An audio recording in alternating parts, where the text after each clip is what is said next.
하나님은 영이시니 예배하는 자가 영과 진리로 예배할지니라. 아멘.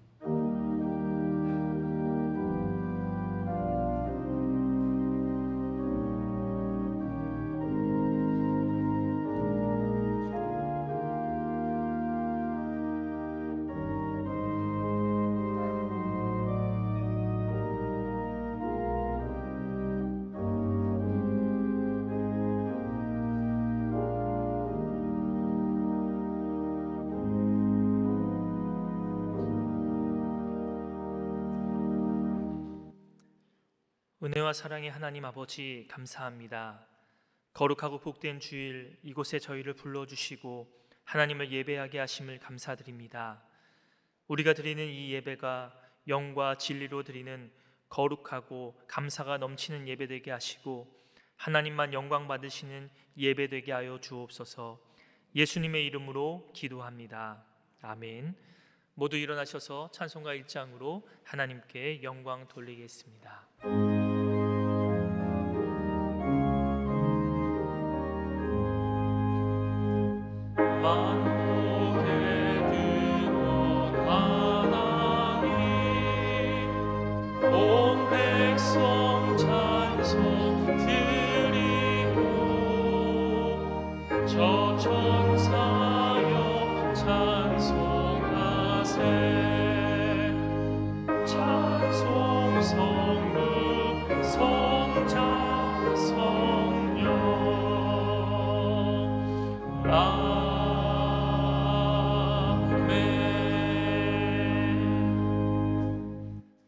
다 같이 성시교도 가시겠습니다.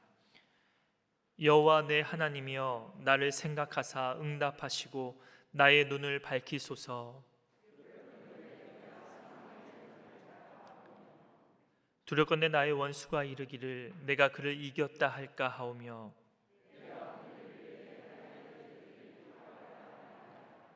나는 오직 주의 사랑을 의지하여 싸우니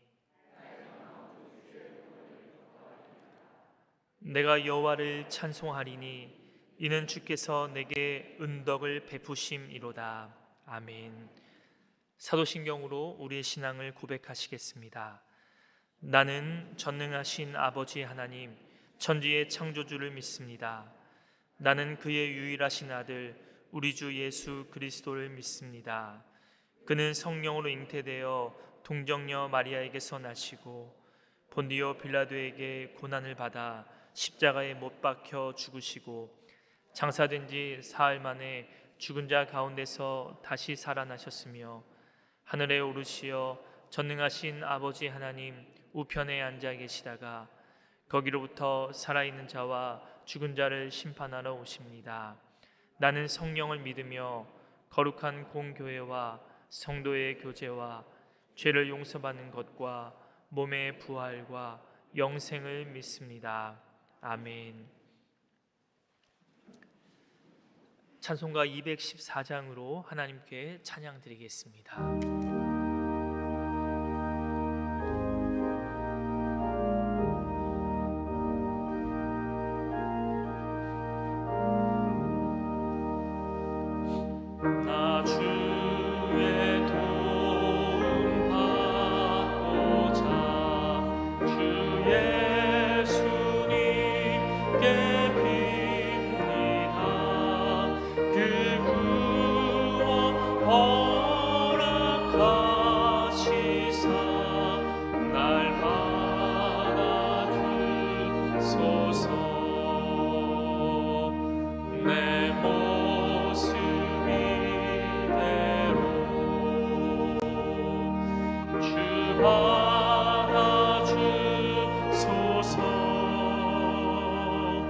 날 위해 돌아가신 주, 날 받아주소서.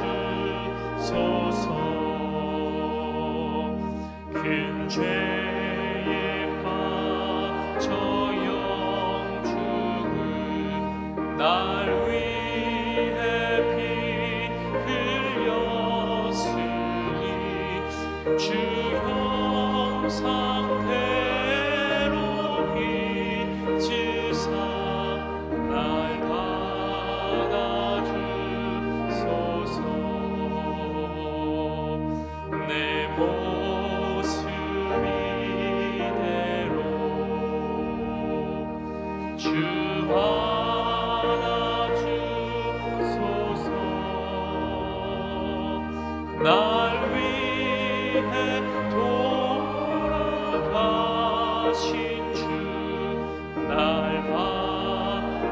주소서. 내 힘과 결심 약하여 늘 깨어 지키시오니 주 이름으로 구원해 날 받아주소서. 내 모습 이대로 주 받아주소서.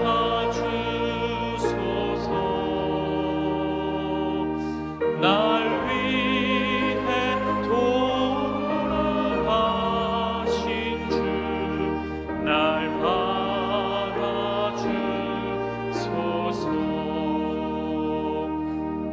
내 주님 서신 발 앞에 나 부러뜨렸으니 그 크신 역사 이루게 날 받아주소서.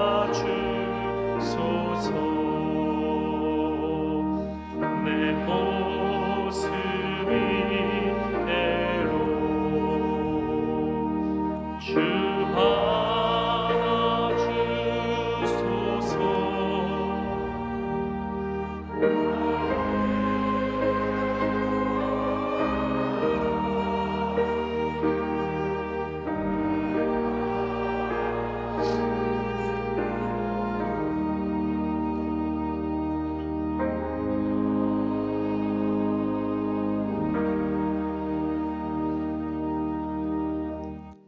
전지 만물을 창조하시고 저희들의 생사화복을 주관하시는 하나님 아버지, 한 주간 세상 속에 살면서 지치고 힘든 저희들을 거룩한 주일 아침 하나님의 성전으로 불러주셔 하나님께 찬양과 경배, 예배드리게 하심에 무한한 감사를 드립니다. 저희들의 예배를 받아주시고 하나님 홀로 영광 받으시옵소서. 이 시간 하나님 나라에 계실 고 이아림 목사님을 바라봅니다. 온 몸과 온 마음을 다하여 또한 진실된 기도로 교회와 모든 신앙의 지체들을 겸손하게 섬기시고 후배 목사님들에게 참 목자의 본을 보이셨던 목사님, 이젠 모든 것을 내려놓고 주님 품 안에서 편히 거하시기를 간절히 기도드립니다. 저희들에게 건강하고 평안하고 복된 생활하기를 바라시며 더 나아가 어느 교회 성도들보다도 서로 우애하고 열심을 내어 하나님의 뜻 안에서 좋은 교회, 좋은 성도, 아름다운 역사가 계속되는 신앙교회 되길 기도하셨습니다. 이제 목사님의 뜻과 기도에 힘입어 사랑에 빚진 저희들이 신앙교회를 더욱 좋은 교회, 주님께 칭찬받는 아름다운 교회로 만들어 믿음의 후배들에게 물려주는 징검다리의 역할을 다한 후 전국에서 목사님을 반갑게 다시 뵙기를 기도드립니다. 코로나19 어려움 가운데 민족의 명절인 추석 연휴가 시작됩니다. 저희 모두 방역 지침을 준수하여 가족 간 정을 나누는 시간 되게 하시고 오고 가는 발걸음 안전으로 지켜주시옵소서.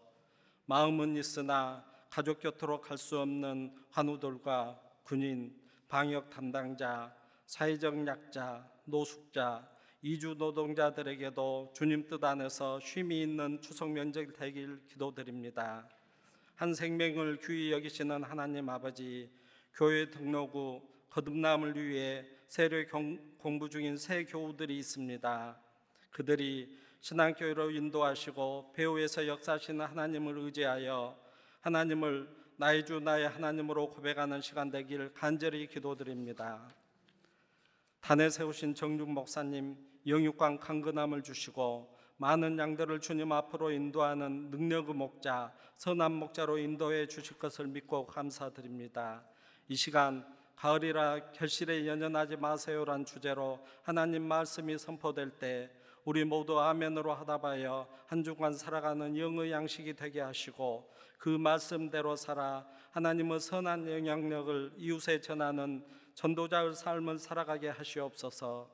하나님이 창조하신 피조 세계가 인간의 욕심으로 타락되고 오염되어 자신과 진영, 국가의 이익을 위해 남을 해하고 후손들에게 물려줄 자연까지도 파괴하여 그 결과 온치 않는 자연재해와 질병, 감염병, 전쟁, 인명경시풍조 등 하나님의 창조 섭리에 거슬러 살아가고 있습니다. 먼저 우리 자신과 교회가 회개하여 내가 할 수 있는 작은 일부터 실천하여 하나님의 창조 질서와 선한 의도가 속히 회복되길 간절히 기도드립니다. 예배를 위해 찬양으로, 강단 장식으로, 차량 봉사로, 방송 사역으로, 또한 보이지 않는 곳에서 말없이 섬기는 아름다운 손길에 하나님의 크신 사랑이 가득하길 기도드립니다. 오늘도 주의 이름을 부르는 자들에게 구원을 베푸시는 예수 그리스도 이름으로 기도드립니다. 아멘.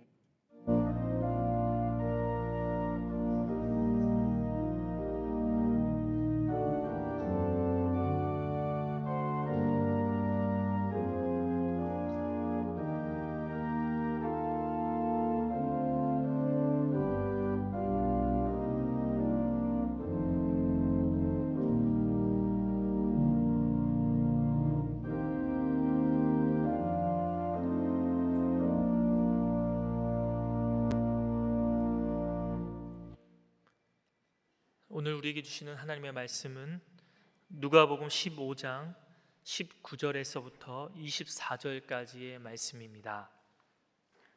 이 말씀은 신약성경 121쪽에 나와 있습니다.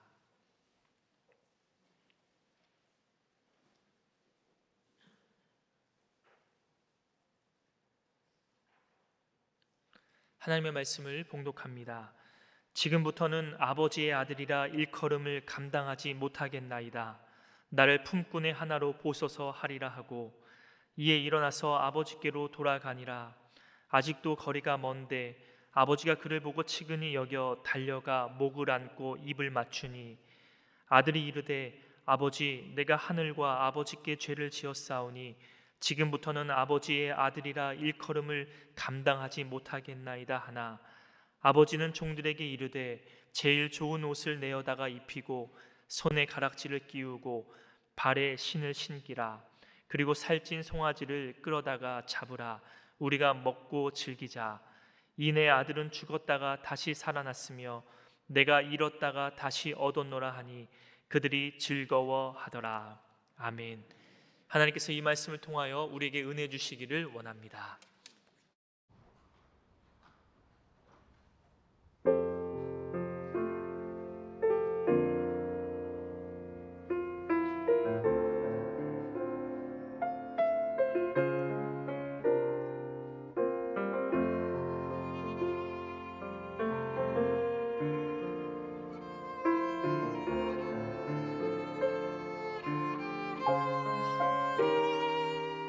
나를 지으신 이가 하나님, 나를 부르신 이가 하나님, 나를 보내신 이도 하나님, 나의 나 된 것은 다 하나님 은혜라. 나의 달려갈 길 다 가도록 나의 마지막 호흡 다하도록 나로 그 십자가 봄게 하시니 나의 나 된 것은 다 하나님 은혜라. 한량없는 은혜 갚을 길 없는 내 삶을 애워서 하나님의 은혜 나 주저함 없이 그 땅을 밟음도 나를 붙드시는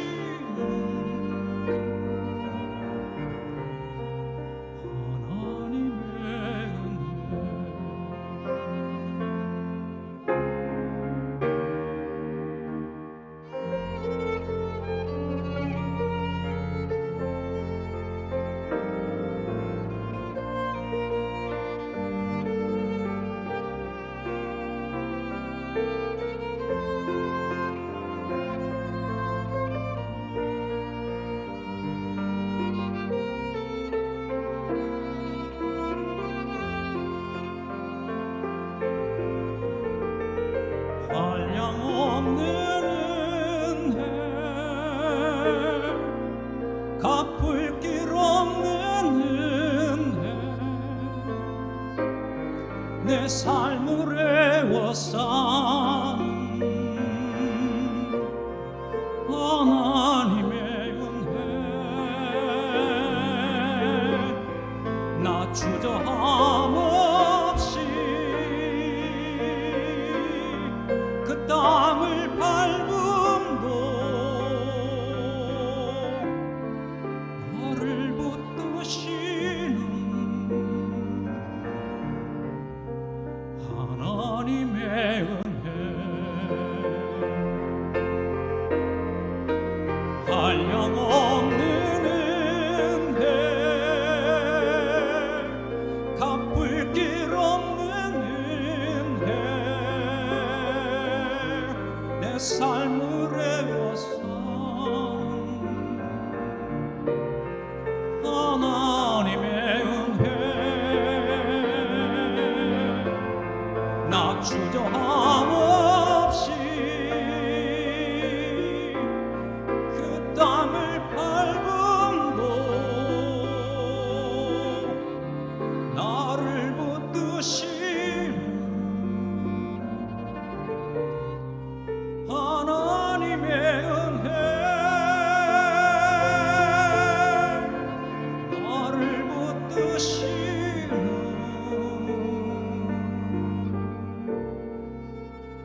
하나님의 은혜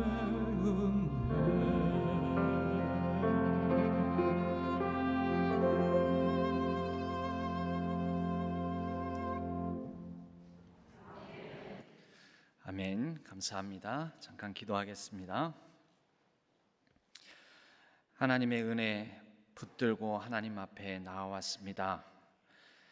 이 가을 우리에게 아침 저녁으로 선선한 바람이 부는 이때 우리가 과연 지난 시간들 동안 얼마만큼 이루고 무엇을 손에 쥐었는지 돌아보면 가진 것 없어 쥔 것이 없어 마음이 허하고 또 빈 마음으로 공허한 마음으로 하나님 앞에 섰습니다.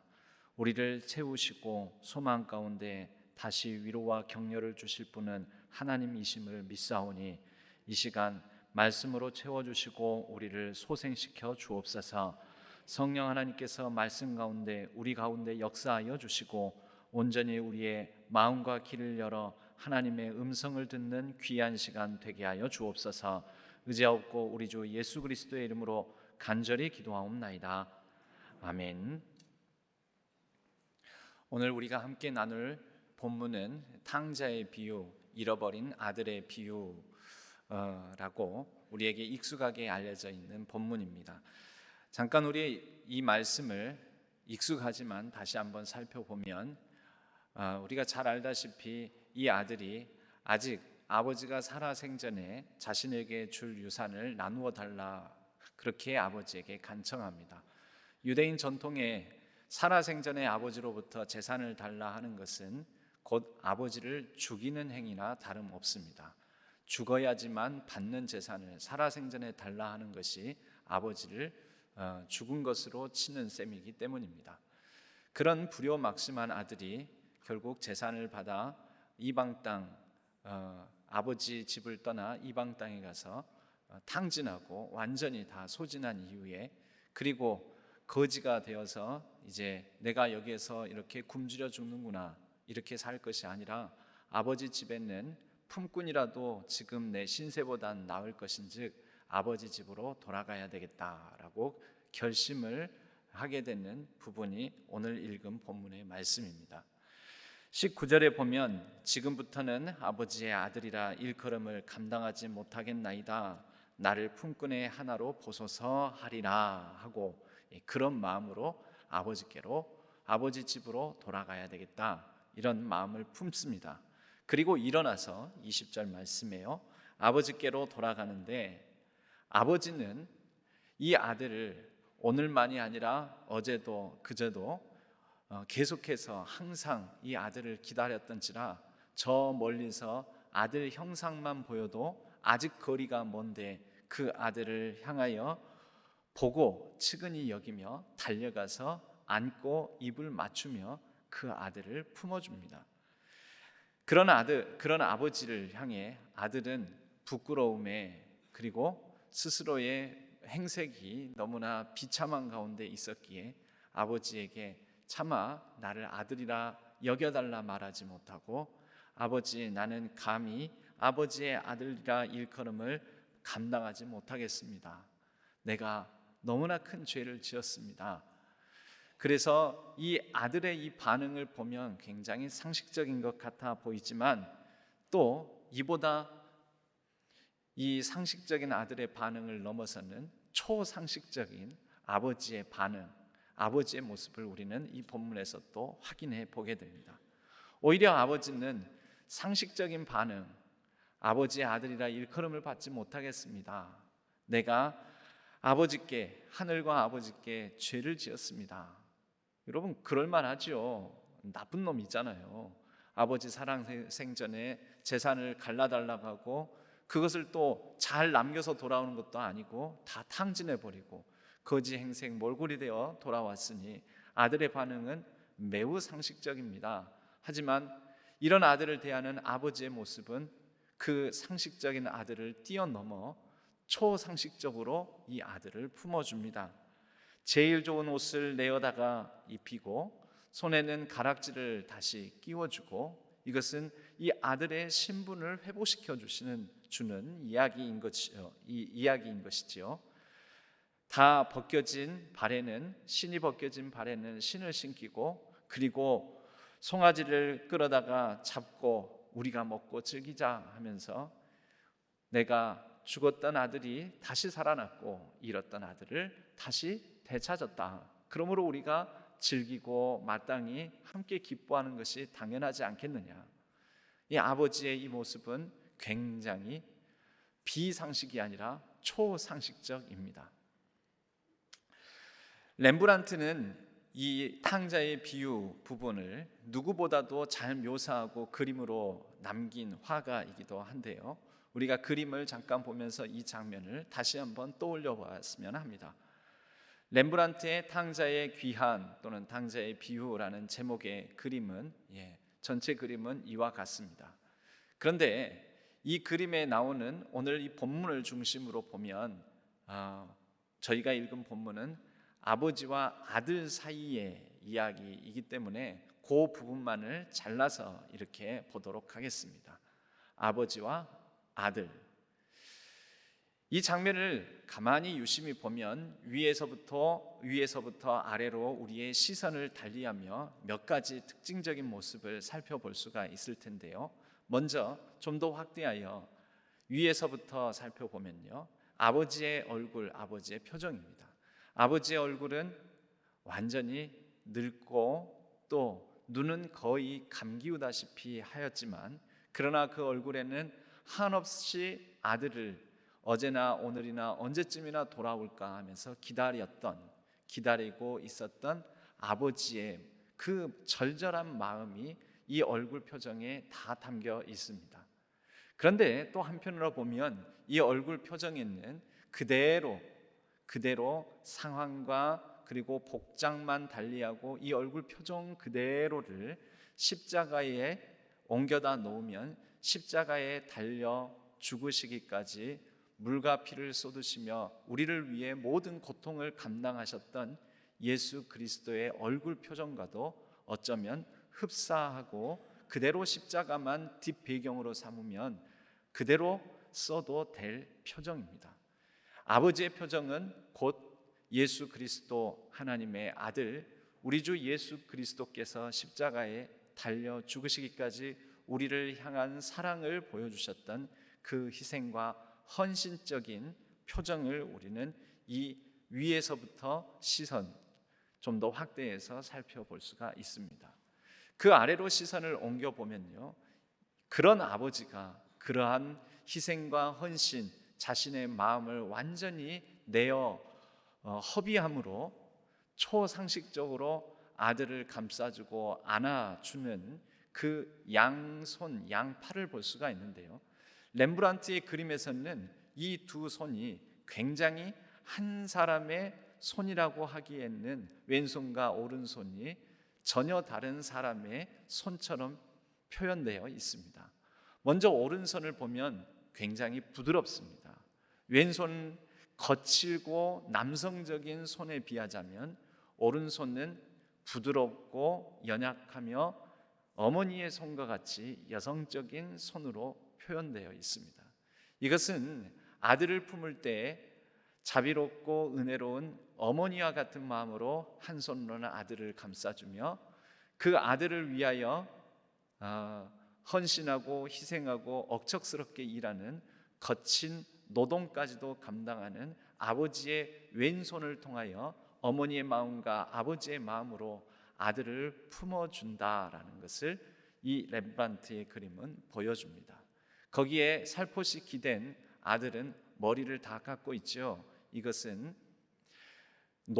당시에는 노예 신분인 사람들이 머리를 다 깎아 밀고 했었는데 이 아들이 이미 모든 것을 탕진하고 난 다음에 신분의 가장 밑바닥, 인생의 밑바닥, 사회의 삶의 밑바닥, 그렇게 전락했다라는 것을 나타냅니다.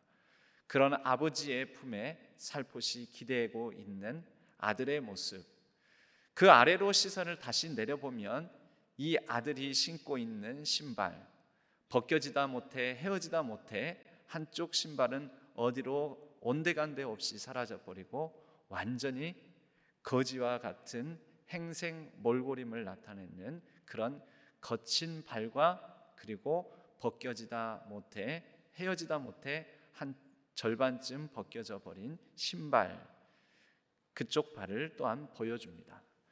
여러분 어떻습니까? 우리의 모습 아닙니까? 비참하고 가진 것 없고 이룬 것 없고 손에 쥔 것 없고, 하나님, 내가 하나님 앞에 서면 부끄럽고 보잘것없고 내가 가진 것 없고 이룬 것 없고 그래서 내가 결실하지 못하였습니다. 올해가 이제 한 4분의 3쯤 갔습니다. 어떻게 갔는지 코로나19 상황 속에서 정신없이 지내다 보니 이제 아침 저녁으로 정신 차리는 선선한 바람이 불고 보니 곧 있으면 낙엽이 지겠지. 곧 있으면 찬바람이 불고 옷깃을 여미는 추운 겨울을 맞이하겠지. 그런데 나는 이룬 것이 무엇인가? 가진 것이 무엇인가? 해놓은 것이 무엇인가? 하나님 앞에 나올 때 어쩌면 이런 마음일지 모르겠습니다. 여러분, 이 잃어버린 아들 탕자의 마음도 그랬습니다. 아무것도 이룬 것 없습니다. 오히려 허비하기만 했을 뿐입니다. 아버지께 죄를 지었습니다. 내가 무엇을 할 수 있겠습니까? 내가 무엇이라고 일컬음을 받을 수 있겠습니까? 자격 없고 부족한 저일 뿐입니다. 여러분, 그런데 이 아들은 그렇게 생각했고 그의 몸은 그래서 아버지께로 돌아오긴 했지만 그의 마음만큼은 아직 여전히 저는 이 죄인으로서 너무나 많은 죄를 범하여 아버지의 아들이라고 일컬음을 감당하지 못하겠습니다 라고, 아직 몸은 돌아왔지만 마음만큼 다 아버지께로 돌아오지 못한 거리가 먼 상태일지 모르지만, 여러분, 이 아버지는 아들과 다르게 이미 아들의 마음 속으로 성큼 들어와 계십니다. 거리가 먼데 물리적 거리뿐입니까? 마음의 거리도 이 아들이 생각하는 것과 달리 아버지는 이미 이 아들을, 너는 이미 내 아들이다, 이미 이 아들을 이 아버지 입장에서는 결실로 본다라는 것입니다. 아버지 입장에서는 이미 아들을 잃어버린 적 없는 것처럼 생각하는 것입니다. 너가 지금 손에 쥔 것 없고 다 탕진하고 왔다 할지라도 내게는 너 자체가 결실이요, 너 자체가 열매요, 너가 돌아온 것만으로도 나는 족하다, 이것만으로도 기쁘다. 오늘 말씀의 제목을 가을이라 결실에 연연하지 마세요. 가을이라 결실에 연연하지 마십시오. 여러분, 오늘 말씀의 제목을 이렇게 잡았는데요, 사실 이 말씀의 제목은 도입입니다. 도입. 이것은 그냥 이 주제를 더 드러내기 위해서 던지는 도입부에 해당되고, 진짜 중요한 중심, 진짜 중요한 주제는 오늘 제목에 넣지를 않았습니다. 그 제목, 진짜 중요한 드러내고 여러분과 함께 나누고 싶은 주제는 오늘 이 배경 현수막에 나와 있는 문구입니다. 이미 당신이, 저와 여러분이 결실입니다. 이 가을에 우리가 왜 내 손에 쥔 것, 내가 이룬 것, 없는 것, 그런 것에 연연해 하지 말라고 하신지 아십니까? 저와 여러분, 우리가 이미 하나님께 받은 바 되었고, 우리는 상식적으로 내 눈에 보이는 것, 이룬 것을 놓고 또는 이루지 못한 것을 놓고 안타까워하고 연연해하고 하나님 앞에서 부끄러워하고, 하나님 모자랍니다, 연약합니다, 이것밖에 없습니다, 한 것도 없습니다, 이룬 것도 없습니다, 어떡합니까? 하지만 하나님은 아니다, 이미 너 자체가, 저와 여러분 우리 자체가 하나님께는 이미 받은 바 되었고 이미 결실이라는 것입니다. 여러분, 하나님의 이 마음을 품어야 됩니다. 렘브란트의 그림의 시선은 위로부터 우리가 아래로 보았지만 우리도 그렇습니다. 아래로 보면 비참하고 연약하고 벗겨지고 또 머리도 깎아진 비참한 우리의 현실과 몰골밖에 안 보입니다. 그러나 여러분, 그럴 때일수록 우리가 시선을 아래에서 다시 위로 옮겨가야 됩니다. 위로 옮겨갈 때 우리를 아버지의 마음, 어머니의 마음으로, 아버지의 손, 어머니의 손으로 품어주시고 안아주시는 하나님을 느낄 수 있을 것이고, 다시 위를 향하면 우리를 향하여 눈이 감기도록 기다리시고, 우리를 원하시고, 우리를 참으시고, 우리를 향하여서 인자와 자비를 베푸시는 하나님의 얼굴을, 동시에 우리가 뭐라고 우리를 위해 십자가에 못 박히시기까지 모든 희생과 고통을 감당하신 우리 주 예수 그리스도의 얼굴을 우리가 만날 수가 있습니다. 여러분, 그렇게 위로 시선을 향할 때 우리에게 진정한 위로가 임합니다. 내 손에, 내가 걸어온 발걸음에, 여러분, 그러한 걸어온 모든 것에 우리의 시선을 둘 때에는 비참합니다. 가진 것 없습니다. 결실에 연연해 하지 마십시오. 진짜 결실은 하나님께서 저와 여러분 우리 모두를 거리가 멀매도 불구하고 성큼 다가오셔서 그냥 그대로 안아주시고 있는 그대로 품어주시고 우리를 용납하시는 하나님, 그분에게 있습니다. 우리 고 이하림 원로 목사님의 설교집 제일 첫 번째 1권 예수님을 닮아가는 사람들 58페이지에 보면 가을에는 열매 맺게 하소서라는 제목의 설교에서 이런 예화가 나옵니다. 한 믿음 좋은 성도님이 있었습니다. 이 믿음 좋은 성도님이 꿈속에서 모든 것을 파는 가게라는 곳에 들어가게 됩니다. 그 가게에 들어가서 계십니까? 하고 했더니 주인장이 나오는데, 주인장이 누구냐면 하나님이십니다. 이 모든 것을 파는 가게에 대한 신뢰가 확 생기는 거죠. 그래서 진짜 모든 것을 팝니까? 그렇단다, 모든 것을 판단다. 그럼요 하나님, 저에게 이것도 주세요, 저것도 주세요, 저것도 주세요, 모든 것 다 주세요 하면서 가장 좋은 행복, 가장 좋은 평화, 가장 좋은 축복, 가장 좋은 물질적인 복까지 다 주십시오. 그런데 이 주인장 하나님께서 답이 없는 것입니다. 못 들은 척 하는 것 같습니다. 그래서 다시 말합니다. 가장 좋은 행복, 가장 좋은 평화, 가장 좋은 물질적인 복, 가장 좋은 거, 모든 것 다 주십시오. 못 들으셨습니까? 그런데 이 주인장 하나님께서 이미 다 줬다. 아니, 아무것도 안 줬는데 뭘 주셨습니까? 모든 것을 주는 가게 이곳은, 그리고 나 하나님, 나는 완성품 열매를 주는 것이 아니라 씨앗을 주는 거란다. 씨앗을 주는 거란다 라고 말씀하더라는 거죠. 여러분, 하나님께서는 우리에게도요, 내 손에 쥔 눈에 보이는 가시적인 가장 좋은 열매, 가장 좋은 어떤 뭔가로, 눈에 보이는 뭔가로 주시는 분이 아닙니다. 눈에 보이지는 않지만, 내 눈에는 안 보이는 것 같지만 이미 우리에게 주신 많은 씨앗들, 우리가 나중에 결실하게 되는 그러한 잠재력과 가능성으로 우리에게 주십니다. 그리고 어떡하라고요? 그 씨앗을 심으라고요. 우리의 삶에 심으라고요. 심어서 그것을 통해서 지금 당장 안 보이더라도 오늘 심어 내일 맺게 될 하나님께서 열리게 만들 그런 풍성한 열매를 기대하라고요. 여러분, 우리는 하나님 앞에 그러한 마음으로 나아가면 됩니다. 그리고 하나님으로부터 이미 받은 그 씨앗에 우리의 시선을 두면 됩니다. 당장 내 손에 이룬 것 또는 이루지 못한 것으로 아쉬워하고 안타까워하지 말고 하나님께서 지금 나에게 주신 상황 속에서 이루어 가실 그 모든 일들에 대한 기대감, 여러분, 이것이 믿음 아니겠습니까?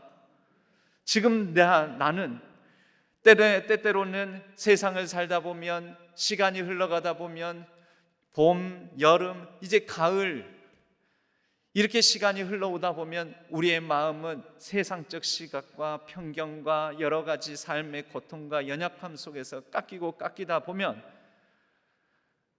헛되고 허망하고 공허하게 이룬 것도 없이 시간만 이렇게 죽여왔구나, 허랑방탕했구나 싶은데, 우리의 마음을, 우리의 생각을, 우리의 믿음의 시선을 위로 하나님을 향해서 바라보면 하나님은 우리를 향한 소망과 기대를 가지고 내가 이미 너에게 주었단다, 씨앗을 많이 주었단다, 그리고 너가, 저와 우리 모두가 이미 하나님의 결실이다라고 품어주신다라는 것입니다. 여러분, 오늘 말씀을 우리가 다시 한번 보면은요, 이 아버지가 아들을 향하여서 어떻게 합니까? 옷을 내어다가 입혀주고, 원래 입었던 아들의 옷이죠. 그런데 다시 입혀주고, 손가락에 가락지를 끼워주고, 원래 아들의 것이었습니다. 그 아들의 것을 다시 끼워주고, 그리고 원래 이 아들에게 신이 신겨져 있었습니다. 다시 발에 신을 신겨주고, 그리고 말씀합니다. 내가 죽었던 아들을 다시 찾았고, 죽었던 아들이 다시 살아났고, 잃었던 아들을 다시 찾아내노라. 여러분, 우리의 희망이 어디에 있냐면요, 하나님께서 우리를 향한 이 다시라는 기대와 소망을 주신다라는 것입니다. 다시, again. 우리의 거듭남을 보고 born again, 다시 태어남이라고 합니다. born again. 우리에게 주시는 가장 큰 소망은 하나님의 다시라는 은혜입니다. 다시. 하나님을 향하여서, 하나님 죄송합니다. 어떡합니까? 내가 한 것도 없고 이룬 것도 없습니다. 모자랍니다. 부족합니다. 하나님 말씀하십니다. 괜찮다. 다 괜찮다. 여러분, 영어에도 우리가 관용적인 표현으로 I'm sorry 하면 뭐라고 대답하는지 아세요? That's all right. All right. All right가 뭡니까? 직역을 하면은 all, 모두, right, 좋다, 옳다, 괜찮다, 모두 다 옳다, 모두 다 괜찮다. 여러분, 진짜 옳아서 진짜 괜찮아서입니까? 아니죠. 하나님의 은혜로 우리를 다시 새롭게, 다시 기회를 주시고, 다시 우리에게 소망을 두고 하나님은 행하시는 그런 말씀으로 우리가 하나님 죄송합니다. 하나님 어떡합니까? 이룬 게 없습니다. 결실이 없습니다. 가진 것 없습니다. 손에 쥔 것 없습니다. 그럴 때 하나님께서 말씀하시죠. 괜찮다. 다 괜찮다. All right. 다시 너에게 기회를 주노라. 다시 너에게 새 삶을 주노라. 다시 일어설 수 있는 힘을 주노라. 다시 한번 해보거라. 여러분, 가늠한 여인이 있습니다. 음행하다가 현장에서 잡혔습니다. 그리고 끌려옵니다. 바리새인과 서기관들이 의기양양하여 분기탱천하여 이 행음한 현장에서 잡힌 여인을 데려와서 예수님께 이렇게 말합니다. 모세의 율법에 보면은 이러한 여인은 돌로 쳐라고 했습니다. 어떻게 하면 좋겠습니까? 예수님께서 글을 쓰십니다. 땅바닥에다가 침묵 가운데 뭔가를 막 쓰시다가 재촉하는 사람들 앞에 예수님의 시간은 고요하기 이를 데 없습니다. 계속해서 재촉하는 사람들을 향하여 예수님이 말씀하십니다. 너희 중에 죄 없는 자부터 이 여인을 돌로 쳐라. 그리고 다시 몸을 굽혀 손가락으로 땅바닥에 뭔가를 쓰시니, 여러분, 예수님의 시간은 굉장히 고요하고 평화롭습니다. 혹자는 말씀의 상상력을 발휘하여 예수님께서 이 땅에 쓰시던 뭔가는 그 사람들의 죄다, 그 사람들의 죄를 쓰고 계셨을 것이다. 하지만 우리는 알 수는 없습니다. 성경이 기록하고 있지 않기 때문에. 그런데 그때로부터 사람들이 하나 둘씩 나이 많은 사람부터 시작해서 도망을 갑니다. 다 사라지고 난 다음에 예수님과 이 여인만 홀로 남아 예수님이 말씀하십니다. 나도 너를 정죄하지 아니하노니 다시는 죄를 범하지 말라.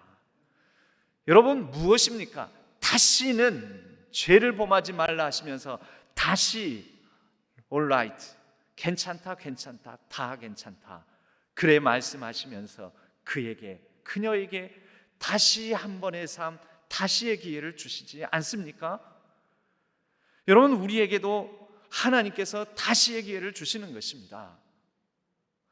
우리가 그래도 아무리 그렇게 말씀하셔도 목사님, 가진 것 없어요, 들리지 않아요. 아니, 일단 손에 쥔 게 없다니까요. 그래도 나는 이 가을에 내 손에 쥔 결실이 있었으면 좋겠습니다. 여러분, 영화의 한 장면을 여러분과 함께 나누었으면 합니다. 이 영화의 한 장면을 보고 그 다음 말씀을 이어가도록 하겠습니다. Let me ask you something. If someone prays for patience, you think God gives them patience? Or does He give them the opportunity to be patient? If they prayed for courage, does God give them courage, or does He give them opportunity to be courageous? If someone prayed for the family to be closer, do you think God zaps them with warm, fuzzy feelings? Or does He give them opportunities to love each other? Well, I gotta run. A lot of people to serve. Enjoy.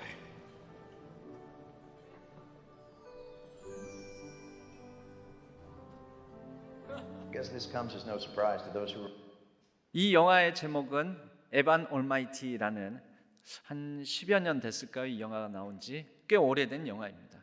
이 영화에서 하나님 역할로, 오늘 하나님께서 주인장 역할도 하시고 이 서빙하는 이 패스트푸드점의 직원으로, 이 흑인 직원복을 입고 있는 흑인이 하나님 역할, 영화상에서 하나님 역할입니다.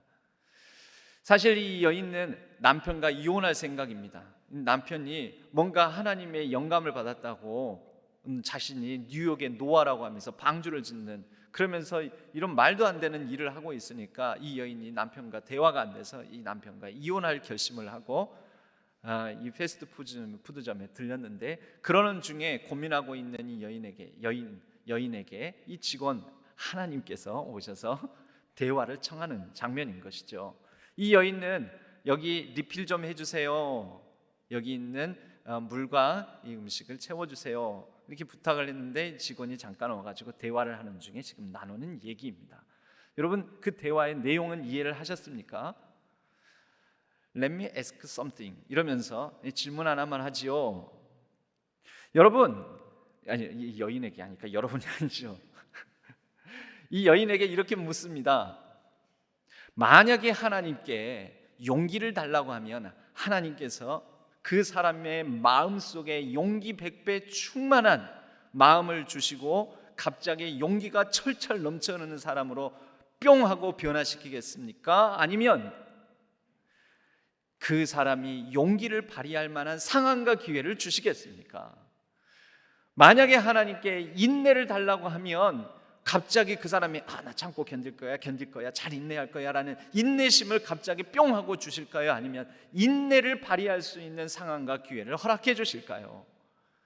만약에 사랑을 달라고 하면 하나님께서 그 사람에게 뿅 하고 누군가를 사랑하고 갑자기 사랑이 철철 흘러넘치는 표정으로 변화시켜 주실까요? 아니면 사랑을 발휘할 수 있는 기회와 상황을 허락해 주실까요? 그리고 의미심장한 이 질문을 연달아서 던지고 난 다음에 자리를 뜹니다. 그랬더니 빈 그 패스트푸드점에 치킨과 그 다음에 포테이토가 있는 그 감자튀김이 있는 바구니가 채워져 있고, 그리고 이내 그 여인의 마음도 채워져 있게 됩니다. 그리고 잘 살게 됩니다.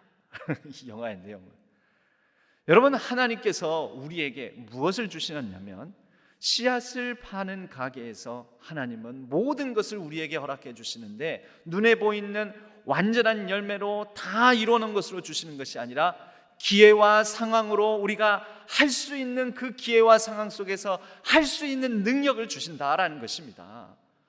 거기에서 우리가 발휘할 수 있는 용기의 씨앗을 주시고, 인내의 씨앗을 주시고, 사랑의 씨앗을 주신다라는 것입니다. 그렇게 우리로 하여금 다시 한번 우리의 삶 속에 뭔가를 할 수 있는 기회를 주신다라는 것입니다. 여러분, 가늠한 여인에게도 다시를 주시는 하나님, 그리고 이 잃어버린 아들, 이 아들에게도 다시 기회를 주시는 하나님, 그 하나님께서 저와 여러분 우리 모두에게도 다시를 허락하여 주시는 줄로 믿습니다. 다시 한번 해보거라.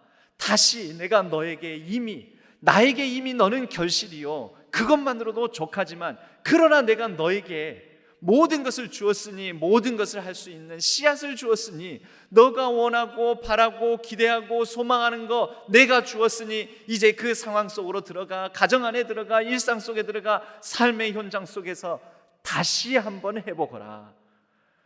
이 다시의 은혜를 주신 하나님, 그 하나님이 우리 하나님이신 것입니다. 여러분, 결과적으로 우리 하나님은 어떤 하나님이십니까? 좋으신 아버지, 좋으신 하나님이십니다. 좋으신 하나님, 좋으신 하나님, 참 좋으신 나의 하나님. 좋으신 아버지, 좋으신 아버지, 좋으신 아버지, 참 좋으신 나의 아버지. 여러분, 바로 그 하나님이 나의 아버지여서 하나님을 아버지라고 부를 수 있어서 우리에게는 하나님 그분이 그 자체가 우리의 가장 큰 결실입니다. 우리의 가장 큰 열매는 바로 이 하나님이요, 그 하나님을 아버지라고 부를 수 있는 우리의 믿음입니다. 하박국서는 이렇게 말씀합니다. 비록 무화과 나무가 무성하지 못하며, 결실하지 못했다는 거죠. 손에 쥔 것 없다는 거죠. 우리도 이룬 것 없다는 거죠. 포도나무에 열매가 없으며, 감람나무에 소출이 없으며, 밭에 먹을 것이 없으며, 우리의 양이 없으며, 외양간에 송아지가 없을지라도, 그럴지라도 여러분, 이 하박국에게 있어서 가장 큰 열매, 가장 큰 결실은 무엇일까요? 그럼에도 불구하고 나는 여호와로 말미암아 즐거워하며 구원의 하나님으로 말미암아 기뻐하리로다. 할렐루야. 여러분, 그 하나님이 우리에게 계시고, 그 하나님이 우리가 가진 것 없고 쥔 것 없고 아무런 소출이 없고 열매가 없고 외양간 송아가 없더라도 그 하나님께서 우리를, 나는 이미 너를 결실로 본다, 나는 이미 너를 나의 아들과 딸로 삼아 이미 받았노라, 이미 받았으므로 이제 다시 해보거라. 우리가 그렇게 부를 수 있는, 우리를 그렇게 불러주신 하나님 아버지가 계시다면 우리는 바로 그 하나님으로 말미암아 나의 힘으로 삼고 우리의 높은 곳으로 사슴과 같이 다닐 수 있을 줄로 믿습니다. 그러한 한 분 한 분, 여러분, 그런 좋으신 하나님, 그 좋으신 하나님께서 우리를 이미 내가 너를 결실로 받았으니 이제 다시 너에게 씨를 주었으니 그 씨앗으로 말미암아 우리의 삶 속에 씨를 뿌리며 결실하기를 원한다 하시는 그 하나님으로 말미암아 우리가 나아갈 때, 예레미야서 17장에 말씀하는 말씀처럼 무릇 여호와를 의지하며 여호와를 의뢰하는 그 사람은 복을 받을 것임이라. 그는 물가에 심어진 나무가 그 뿌리를 강변에 뻗치고 더위가 올지라도 두려워하지 아니하며 그 입이 청청하며 가무는 해에도 걱정이 없고 결실이 그치지 아니함 같으리라. 할렐루야. 그러한 존재가 저와 여러분 우리인 줄로 믿습니다.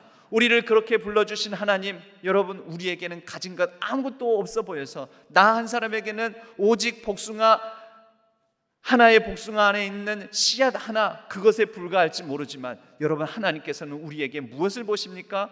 복숭아 안에 있는 씨앗 하나를 보시는 것이 아니라 그 씨앗 속에 얼마나 많은 복숭아가 있을까를 보시는 분이십니다. 저와 여러분, 우리에게는 얼마나 많은 열매를 맺을 수 있을 것인지 하나님 나라 안에서의 많은 풍성한 결실을 이미 보시고 우리를 이미 받으신 줄로 믿습니다. 그러므로 여러분, 우리를 이미 우리에게 주신 그 씨앗을 심으십시다. 남은 기간 동안에 열심을 다해서 심으십시다. 나에게 주신 상황 속에서, 내게 주신 가정에, 우리의 교회에 우리에게 주신 그 씨앗들을 심음으로 하나님께서 풍성하게 해주실 그 놀라운 은혜, 다시 우리로 하여금 힘입어 살게 하시는 그 소망 가운데 하나님과 더불어 우리가 담대히 나아가 승리하는 저와 여러분, 우리 모든 성도님들 되시기를 주님의 이름으로 간절히 축복합니다. 하나님 아버지, 감사합니다. 하나님은 이미 우리를 받으셨고 이미 우리가 결실이라고 말씀하시며 우리에게 이미 씨앗을 주셨고 우리에게 다시 기회를 허락하시며 그러한 씨앗을 심을 때마다 아름다운 열매 결실할 것이라고 축복해 주셨습니다. 그 축복의 말씀 받자와 구원의 하나님으로 기뻐하며 우리가 담대히 행하게 하여 주옵소서. 의지하옵고 우리 주 예수 그리스도의 이름으로 간절히 기도하옵나이다. 아멘.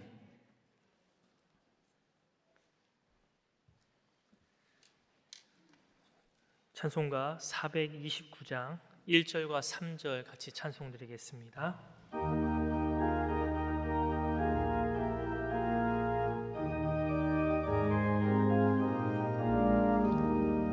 세상 모든 풍파 너를 흔들어 약한 마음 낙심하게 될 때에 내려주신 주의 복을 세어라. 주의 크신 복을 내가 알리라. 받은 복을 세워와라. 크신 복을 내가 알리라. 받은 복을 세워보아라. 복을 내가 알리라.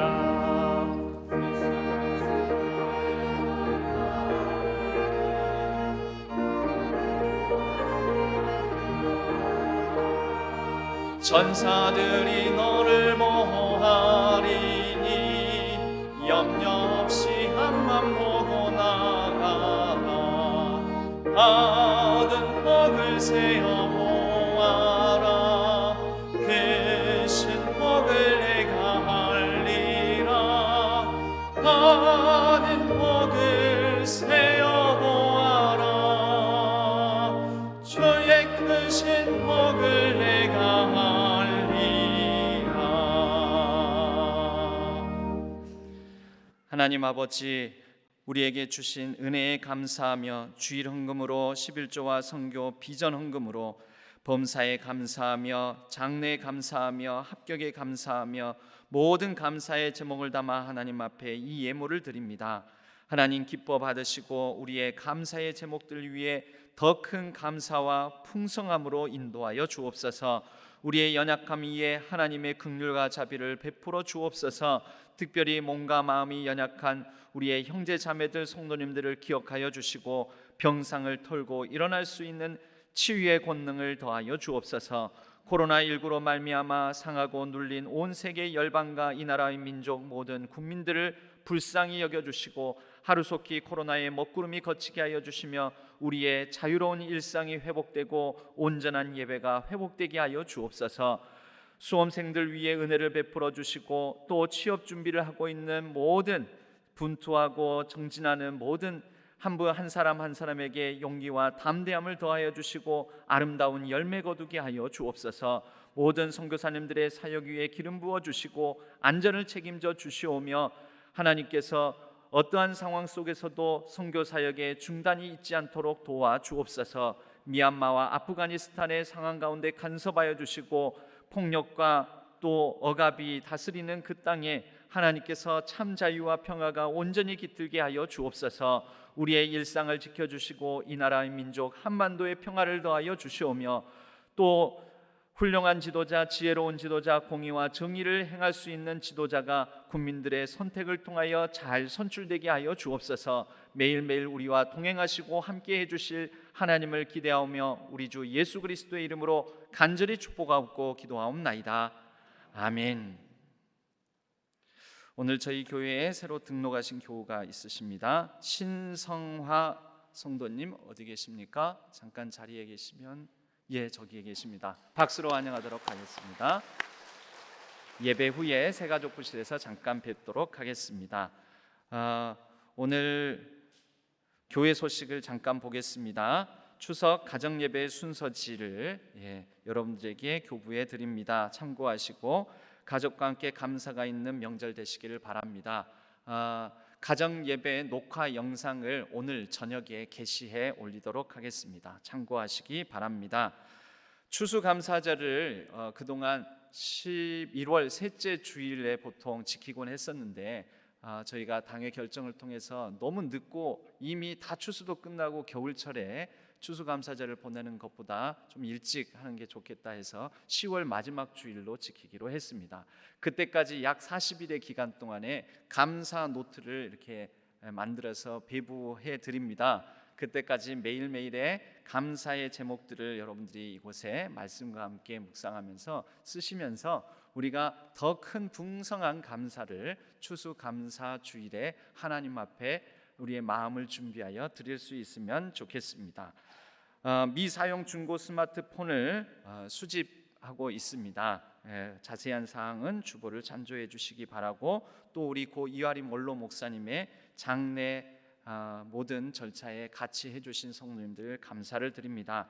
원로 목사님을 기억하는 공간으로 1층 친교실에 이 추모관을 이렇게 만들었습니다. 오셔서 원로 목사님께 평소에 못 남긴 여러분의 말씀이 있으면 남겨주시면 감사하겠고, 또 여러분들이 이미 주신 원본 사진들은 사무실에서 찾아가시기 바랍니다.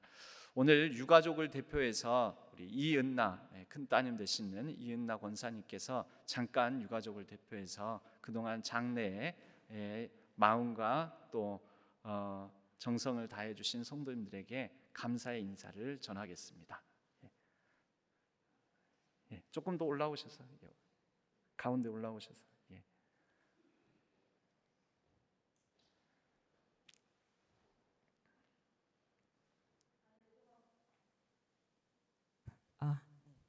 하늘의 소망을 주신 하나님께 영광과 찬양을 드립니다. 저희 아버지이신 고 이하림 목사님 장례식에 참여해 주신 신한교회 성도님들과 강주 동로에게 감사드립니다. 그리고 장례식의 여러 절차를 도움해 주신 당회원님들께도 감사를 드립니다. 특히 코로나19로 인해 장례 참여에 여러 제약이 있었음에도 불구하고 성도님께서 협조해 주신 것 또한 감사드립니다. 더불어 이에 대한 송구한 마음도 함께 전해드립니다. 아버님은 1974년 8월 13일에 신한교회로 오셨습니다. 그리고 2021년 9월 10일 하나님 나라로 가시기 전까지 항상 신한교회와 함께 하셨습니다. 50년 가까이 아버님이 신한교회와 함께 하실 수 있었던 것은 하나님의 전적인 은혜요, 성도님들의 사랑과 기도 때문에 가능한 일이었습니다. 참으로 고맙습니다. 아버님이 신한교회에 부임하셨을 때 아버지는 청년의 틀을 벗은 40살이었고요. 자녀 3남매 모두가 10살이 안 된 초보 아빠였으며 몸이 약한 왜소한 남편이었지요. 그리고 그런 교인들이 모인 곳이 신안동의 작은 교회 신한교회였습니다. 아버님과 같은 처지의 교인들이 더불어 신한교회를 하나님께서 기뻐하시는 교회를 만들기 위해 함께 무릎을 맞대며 기도하고 찬양하고 전도하며 그리고 성전을 건축하셨습니다. 목회자와 교인이 아닌 믿음의 동역자로 삶의 여러 어려움을 신앙으로 함께 극복하고자 서로 격려하며 주님이 주신 소망을 품고 사는 아름다운 공동체였습니다. 지금의 신앙교회는 성도님들께서 이룩하신 믿음의 유산이자 기도의 결실이라 믿어 의심치 않습니다. 이제 아버님은 천국에서 하나님과 함께 항상 그러셨던 것처럼 성도님들 한 분 한 분 이름을 부르시며 기도하십니다. 그리고 주 안에서 하나 되고 이웃을 내 몸과 같이 사랑하는 신앙교회를 위해서 영생과 더불어 영원토록 기도하실 것을 믿습니다. 저희 유가족도 신앙교회와 성도님들을 위해 더욱 기도하겠습니다. 아무쪼록 주 안에서 승리하시고 강건하십시오. 감사합니다. 고 이하림 목사님 유족들이.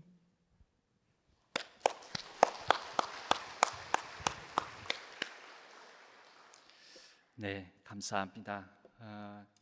여기서 이 말씀을 드리는 게 맞는지는 모르겠는데 또 우리 유족들께서는 저희 교회에서 장례비 일체를 이렇게 감당하고 했었는데요. 유족들께서는 또 그 부조가 나온 그 부분을 거의 전부를 저희 교회에 다시 헌금을 해주셨습니다.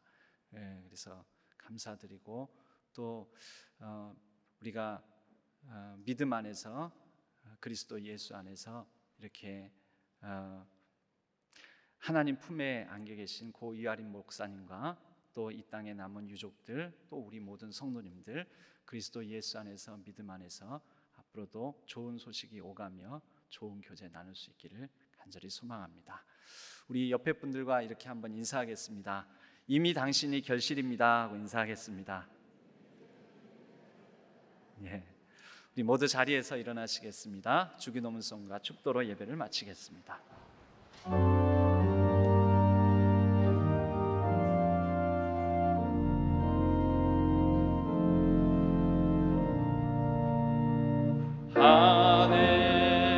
하늘에 계신 아버지 이름 거룩하사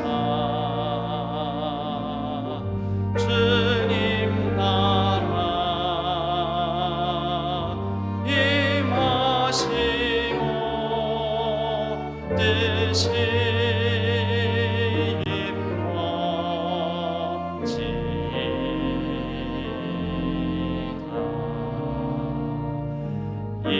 일용할 양식 주시고 우리들의 큰 죄 다 용서하옵시고 또 시험에 들게 마시고 악에서 구원하소서. 대개 주의 나라 주의 권세 주의 영광 영원히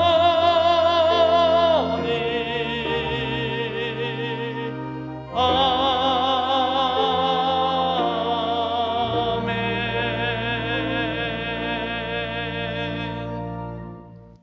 이제는 우리 주 예수 그리스도의 은혜와 하나님 아버지의 지극하신 사랑하심과 성령 하나님의 위로 교통하심이 우리 함께 예배를 드린 유가족 대표 우리 이은나 권사님과 그 모든 유가족들 위에 하나님 품에 안긴 이하림 원로 목사님 위에 그리고 우리 모든 성도님들 위에 온라인상에서 이곳저곳에서 흩어져 예배를 드린 모든 예배자들 위에 이제로부터 영원까지 함께 하시기를 간절히 축원하옵나이다.